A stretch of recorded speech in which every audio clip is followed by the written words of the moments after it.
যখন প্যানেল লাগানো হয় যে এই বিদ্যুৎ বিলটা মানে আমরা ব্যাংকের অ্যাকাউন্টে তারা মানে আমরা যতটা খরচ করি এক্সট্রা ইউনিটটা যদি থাকে তাহলে উল্টা সরকার আমরা টাকা দিব। হ্যালো বন্ধুরা, কেমন আছেন সবাই? আশা করছি ভালো আছেন।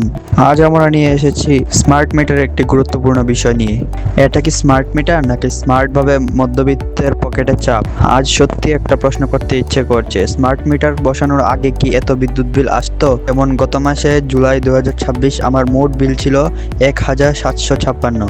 এই মাসে আগস্ট 2026 সেই বিল 1 লাফে চলে যায় 2703 টাকায়। অর্থাৎ মাত্র এক মাসে বিল বেড়েছে প্রায় 947 টাকা। এবার আসল হিসেবটা দেখুন।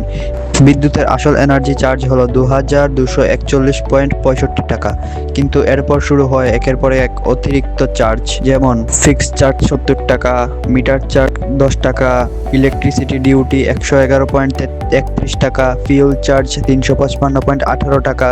অর্থাৎ শুধু বিভিন্ন নামে অতিরিক্ত চার্জ ওই 546.49 টাকা।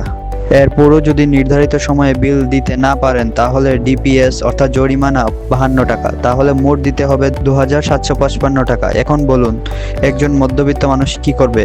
এদিকে আবার বাজারের জিনিসের দাম বাড়ছে, গ্যাসের দাম বাড়ছে, ওষুধের দাম বাড়ছে, পড়াশোনার খরচ বাড়ছে, আর এখন বিদ্যুৎ বিলও লাগাম ছাড়া। একটা পরিবারকে শুধু বিল দিতেই সারা জীবন পরিশ্রম করবে? আমরা বিদ্যুৎ ব্যবহার করি নাকি শুধু চার্জ দেওয়ার জন্যই বিদ্যুৎ সংযোগ নিয়েছি?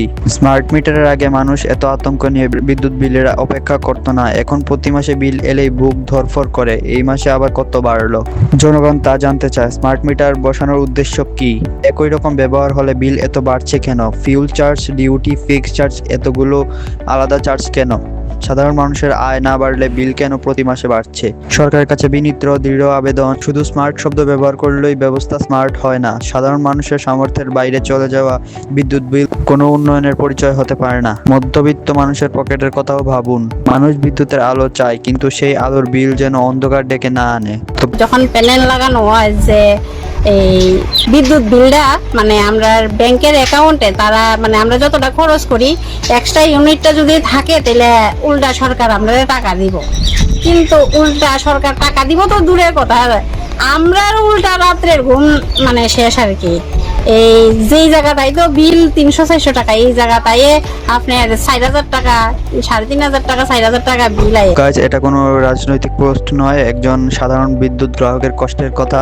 হাজার হাজার মধ্যবিত্ত পরিবারের একই প্রশ্ন, এই বাড়তি বোঝা আর কতদিন? তো বন্ধুরা, আজকে ভিডিও এখানে শেষ করছি। এই ভিডিওটা যদি ভালো লেগে থাকে তাহলে একটি লাইক করে দেবেন এবং এমন আরো ভিডিও পেতে চ্যানেলকে সাবস্ক্রাইব করে রাখবেন। ধন্যবাদ।